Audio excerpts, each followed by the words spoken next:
ఇది ఎటువంటి తగాదాలు లేని ఉమ్మడి కుటుంబం.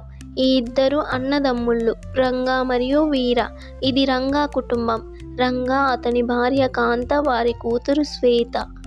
వీరాకి ఇటీవలి కాలంలోనే వివాహమైంది. ఆమె పేరు సీత.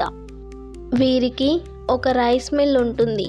రైస్ మిల్ పనులు అన్నయ్య రంగా, అతని భార్య కాంత చూసుకుంటారు. వారి కూతురు శ్వేత బడిలో చదువుకుంటుంది.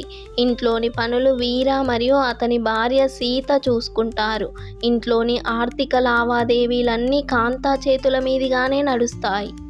కాంత, పంటలు కోసే సమయం వచ్చింది కదా, ఈసారి మన రైస్ మిల్లో అదనంగా కూలీలను పెడదాం.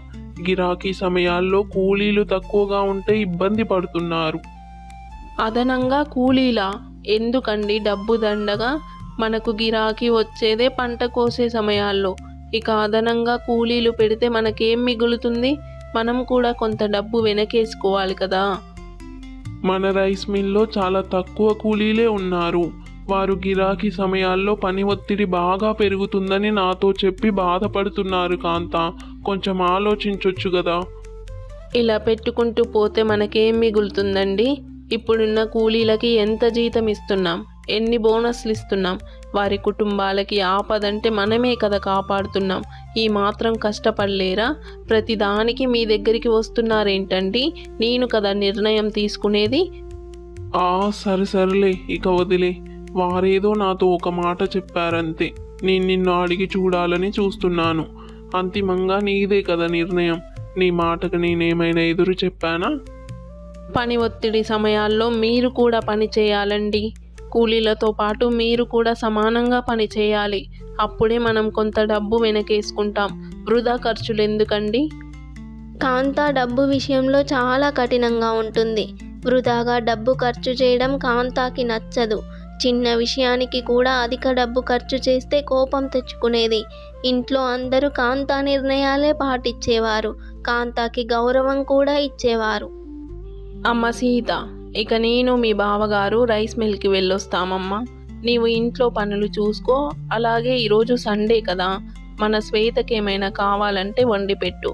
పక్కన ఉన్న కిరాణా దుకాణంకి నేను డబ్బు కట్టేశానమ్మా. ఏం కావాలన్నా వెళ్ళి తెచ్చుకో. అలాగే అక్క. ఇక మీరు ఇంటి పనుల గురించి మర్చిపోండి. ఈ గిరాకీ సమయాల్లో రైస్ మిల్లోనే మీకు బోలెడు పని ఉంటుంది. శ్వేత గురించి, ఇంటి పనుల గురించి నేను చూసుకుంటాలే. అమ్మ శ్వేత, ఈ రోజు నుంచి నేను కొంచెం ఆలస్యంగా వస్తానమ్మా. నీవు ఇంట్లో అల్లరి చేయకు. పిన్నిని ఊకే విసిగించకు. కావాల్సినవి అడిగి చేసి పెట్టమను. అలాగే నీవు సైలెంట్గా ఉండమ్మా. నేను వచ్చేసరికి నీవు ఎలాంటి గోలా చేయొద్దు చెప్తున్నా. అలాగే అమ్మా, నేను ఏ గొడవ చేయను, పిన్నిని కూడా విసిగించను. కానీ అమ్మ, ఈరోజు నాకు ఐస్ క్రీమ్ తీసుకొనిరా. నువ్వు ఎంత లేటు వచ్చినా నాకు తెలియదు. నాకు ఐస్ క్రీమ్ మాత్రం తీసుకురా అమ్మా. సరే, అలాగే అమ్మ. అన్నట్లు వీరా, ఈ రోజు నుంచి మీ అన్నయ్య కూడా రైస్ మిల్లోనే పనిచేస్తాడు కాబట్టి ఆలస్యంగానే వస్తాడు. నీవు ఆవుల పని చూసుకో.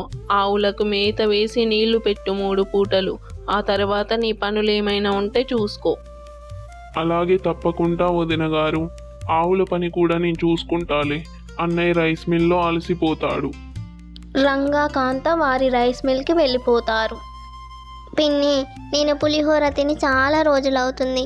ప్లీజ్ పిన్ని, నాకు పులిహోర చేసి పెడతావా పిన్ని? అయ్యో శ్వేత, అంతలా బ్రతిమాలాడాలా శ్వేత? నీ ఒక్క మాట చెప్తే నేను చేసి పెడతా కదా. సరే, పులిహోరనే కదా, నేను వెంటనే చేసేస్తా. ఇక రంగా, కాంతాలు రైస్ మిల్లో పనులు చేయిస్తుంటారు. కాంత దగ్గరుండి ప్రతి పని చూసుకుంటుంది. ఎక్కడైనా పనిలో లోటుపాట్లు జరిగినా ప్రశ్నించేది. ఎటువంటి డబ్బు నష్టం జరిగినా ఊరుకునేది కాదు. ఇదిగో మల్లయ్య, ఈ గిరాకీ సమయాల్లో ఇంకా జాగ్రత్తగా ఉండాలి మనం. కాబట్టి రాత్రి కూడా మీ ఇద్దరు ఇక్కడే ఉండండి. కూలీలందరిపైన ఒక కన్నేసి ఉంచండి. ఏమైనా అక్రమ రవాణా చేస్తారేమో, మనకేం తెలుసు? మన రైస్ మిల్ బాగుంటేనే మనం బాగుంటాము. అలాగే అమ్మా, ప్రతి బస్తా కాపాడే బాధ్యత మాది. ఇక మీరు ధైర్యంగా ఉండండి.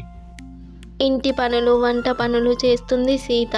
శ్వేత కోసం ప్రేమగా పులిహోర సిద్ధం చేసి పెడుతుంది. వీర ఇంట్లోని ఆవుల పనులు, ఇంటికి కావలసిన ఇతర పనులు చూసుకుంటూ ఉంటాడు. బాబాయ్ నన్ను అలా బయటికి తీసుకెళ్ళవా? రేపటి నుంచి స్కూల్స్, ఇక నేను రోజు స్కూల్కి వెళ్ళాలి బాబాయ్. ఈరోజు ఒక్కరోజు నన్ను సరదాగా అలా బయటికి తీసుకెళ్ళవా బాబాయ్? అలాగే తల్లి, నా బట్టలు మొత్తం పాడైపోయాయి, స్నానం చేసి తీసుకెళ్తానమ్మా. సాయంకాలం అవుతుంది. రంగా కాంత రైస్ మిల్ నుంచి వచ్చి భోజనం చేస్తూ ఉంటారు. సీత పక్కనే ఉండి వారికి ఏం కావాలో చూసుకుంటూ ఉంటుంది. ఇంతలోనే వీర అక్కడికి వస్తాడు. వదిన గారు, ఇంట్లో ఖర్చులకి కొంత డబ్బు కావాలి. పాల ఖర్చులు, కిరాణం ఖర్చులు, అలాగే మన శ్వేతని బయటికి తీసుకెళ్ళినప్పుడు అయిన ఖర్చులు, ఇలాంటివి ఒక 20,000 వరకు అవసరం ఉంటుంది వదిన గారు. ఏంటి వీరా, 20,000? అమ్మో, కిరాణం ఖర్చులు, పాల ఖర్చులు అన్నీ నేనే కట్టేస్తున్నా కదా వీరా. శ్వేతని బయటికి వెళ్ళినప్పుడు అంత ఖర్చు పెడుతున్నారా మీరు? అంటే వదిన గారు, నాకు ఇతర వ్యక్తిగత ఖర్చులు కూడా ఉంటాయి కదా. అలాగే వీరా, ఈ విషయం గురించి భోజనం అయ్యాక స్నానం చేసి తీరిగ్గా కూర్చొని మాట్లాడుకుందాంలే. ఇక కాసేపటికి అందరూ వారి పనులు ముగించుకొని భోజనాలు చేసి హాల్లో కూర్చుంటారు. కాంత కొంత డబ్బు తీసుకొని హాల్లోకి వస్తుంది. వీరా, ఇదిగో నీ వ్యక్తిగత ఖర్చుల కోసం 5,000 ఇస్తున్నాను. ప్రతి నెల 3,000 ఇచ్చేది, కానీ అవి నీకు సరిపోవడం లేదని నాకు అర్థమైంది. కాబట్టి 5,000 ఈ నెల నుంచి ఇస్తాను.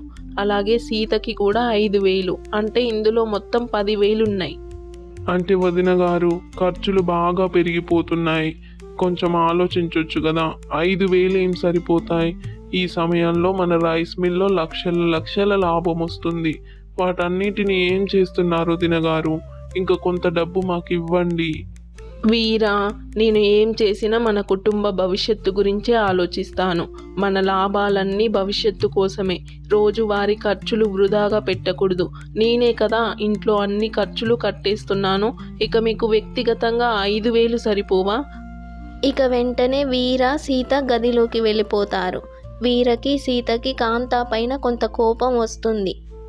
ఇంట్లో నీకు మీ అన్నయ్యకు ఉన్న గౌరవం ఇదేనా అండి? అక్కొక్కతే అంత డబ్బు ఏం చేసుకుంటుంది? మీ అన్నయ్య మాటలకు కూడా విలువ ఇవ్వదు. మొన్న చూసావు కదా రైస్ మిల్ గురించి ఎలా మాట్లాడిందో. అబ్బా వదిలే, వదిన ఎప్పుడైనా మన కుటుంబం గురించే ఆలోచిస్తుంది, కాబట్టి మనం అంత కోపం తెచ్చుకోవాల్సిన అవసరం లేదు. వీర అలా బయట కూర్చొని భయపడుతూ ఏదో ఆలోచిస్తూ ఉంటాడు. అంతలోనే ఇంటి పక్కన ఉండే దీప వీర దగ్గరికి వస్తుంది. ఏమయ్య వీరా, నా డబ్బెప్పుడు తిరిగిస్తావు? 1,00,000 రూపాయలు తీసుకున్నావు, ఇప్పటి వరకు ఒక్క రూపాయి తిరిగి ఇవ్వలేదు. మా పక్కింటి కాంతయ్య వద్ద కూడా 1,00,000 తీసుకున్నావంట. ఇంత డబ్బు ఏం చేస్తున్నావయ్యా? దీప, నేను ఎలాగో అలా నీ డబ్బు చెల్లిస్తాను, కానీ దయచేసి ఈ విషయం మా ఇంట్లో చెప్పకు. మా ఇంట్లో తెలిస్తే నా పరువంతా పోతుంది. నా భార్యకు కూడా ఈ నిజాలు తెలియవు. నాదేం పోయింది వీరా, నేనెందుకు చెప్తాను? నాకే వడ్డీలు ఎక్కువ వస్తాయి. నీవు ఇలా అప్పులు తీసుకుంటూనే ఉండు. ఏదో ఒక రోజు మీ వదిన గారు మీ రైస్ మిల్ అమ్మేసి అప్పులన్నీ తీరుస్తుంది. నేనే ఏదోలా చెల్లిస్తాను, కానీ తొందరగా ఇక్కడి నుంచి వెళ్ళు దీప, ఎవరైనా చూస్తారు. ఇలా అమాయకుడులా కనిపిస్తున్న వీర వెనకాల ఏదో చేస్తున్నాడు. వారి కుటుంబంలో ఎవ్వరికీ తెలియకుండా ఏవో కుట్రలు పన్నుతున్నాడు. ఇక దీప వెళ్తుండడం కాంత దూరం నుంచి గమనిస్తుంది. దీప ఎందుకొచ్చి వెళ్తుందా అనేది కాంతాకి తెలియదు. కాబట్టి దీప వెనకాలే కాంత కూడా వెళ్తుంది. అసలు విషయం కనుక్కుందామని దీపని ఫాలో అవుతుంది. ఇదిగో దీప, ఎందుకు మా ఇంటి వద్దకు వచ్చి వెళ్తున్నావు? లోపలికి కూడా రాలేదు. మా మరిది గారితో ఏదో మాట్లాడి వెళ్తున్నావే, ఏంటో తెలుసుకుందామని వచ్చాను. ఓ అదా కాంత, ఏం లేదులే. వీరా నాకు 2,000 రూపాయలు ఇవ్వాలి, ఒకసారి గుర్తు చేసి పోదామని వచ్చానంతే. అవునా, 2,000 ఎందుకు తీసుకున్నాడో? బహుశా ఏదైనా అవసరం పడి తీసుకున్నాడేమోలే, మర్చిపోయి ఉంటాడు. ఏమీ అనుకోకు దీప. అలాగే కాంత, వెళ్ళొస్తానిక. కాంత వీర పైన కోపంతో ఇంటికి వెళ్తుంది. ఎందుకంటే కాంతాకి తన కుటుంబం ఎక్కడైనా అప్పులు చేయడం అస్సలు నచ్చదు. 1 రూపాయి అప్పు చేసినా తట్టుకునేది కాదు. నిజానికి వీర 2 లక్షల అప్పు చేస్తాడు. ఈ విషయం కాంతాకి తెలియదు. వీరా, ఒకసారి బయటికి రా వీరా. వీరా, తొందరగా బయటికి రా. ఏంటి వదిన గారు, ఎందుకంత కోపంగా ఉన్నారు? ఎందుకు నాపై కోప్పడుతున్నారు? నీవు ఆ దీప వద్ద 2000 అప్పు తీసుకున్నావంట. ఎందుకు? ఇంట్లో అన్ని అవసరాలు తీరుస్తూనే ఉన్నాం కదా, నీ వ్యక్తిగత ఖర్చులకు కూడా డబ్బులు ఇస్తున్నాం. అప్పు తీసుకోవాల్సిన అవసరం ఏంటి వీరా? మన కుటుంబం ఎప్పుడూ అప్పుల పాలు కావద్దనే కదా నేను కోరుకుంటున్నాను. మనం ఎందుకు అప్పు తీసుకోవాలి? అది వదిన గారు, క్షమించండి. అప్పుడేదో అవసరం వచ్చి తీసుకున్నాను. ఇంకెప్పుడు తీసుకోను వదిన గారు. 2000 కదా, వదిలేయండి, నేను కట్టేస్తాను. చూడు వీరా, మన కుటుంబం ఎప్పుడూ 2000 కాదు కదా, 2 రూపాయలు కూడా అప్పు చేయకూడదు. మనం గర్వంగా బతకాలి, అంతేకాని మన పరువు మనమే తీసుకోకూడదు వీరా. గుర్తుపెట్టుకో. సరే, ఇక వెళ్ళు. ఇక వీర వారి వదినపై కోపంతో రగిలిపోతాడు. ఎందుకంటే వీర బయటికి కనిపిస్తున్నంత మంచివాడు కాదు. అతని వెనకాల ఏదో కుట్రలు దాగున్నాయి. ఇంతలోనే అక్కడికి అతడి భార్య సీత వస్తుంది. 2000కే మీ వదిన చాలా ఎక్కువ చేస్తుందండి. అప్పు తీసుకుంటే తప్పేంటి? అవసరమైనప్పుడు అడిగావు. అయినా మీరేంటండి ఇలా ఉన్నారు? ఇక మీరేంటో చూపించాలి, మనమేంటో చూపించాలి. నేనేంటో చూపించే సమయం వచ్చింది సీత. ఇక మా వదిన ఉండదు, చంపేస్తాను. చూస్తావు కదా ఏం చేస్తానో. ఈ వీరగాడి గురించి నీకు కూడా తెలియదు సీత. అసలు ఈ వీర నిజ స్వరూపం ఏంటో నీకు కూడా తెలియదు సీత. ఇన్నాళ్ళు ఇంట్లో కూర్చొని ఇంటి పనులు చేస్తున్నా అనుకుంటున్నావా? అసలు విషయం తెలిస్తే భయపడిపోతావు. ఏమండి, మన శ్వేత కనిపించట్లేదండి. రాత్రి రూమ్లోనే నిద్రపోయింది. తెల్లవారి చూసేసరికి లేదండి. వీరా, సీత, బయటికి రండి. మన శ్వేత కనిపించట్లేదు. అసలు ఈ వీర ఎవరు? బయటికి అమాయకుడిలా కనిపిస్తున్నప్పటికీ లక్షల అప్పులు తీసుకొని ఏం చేస్తున్నాడు? ఇంట్లోని శ్వేత ఎక్కడికి పోయింది? ఇవన్నీ చూడాలంటే నెక్స్ట్ పార్ట్ కోసం సబ్స్క్రైబ్ చేసుకోండి.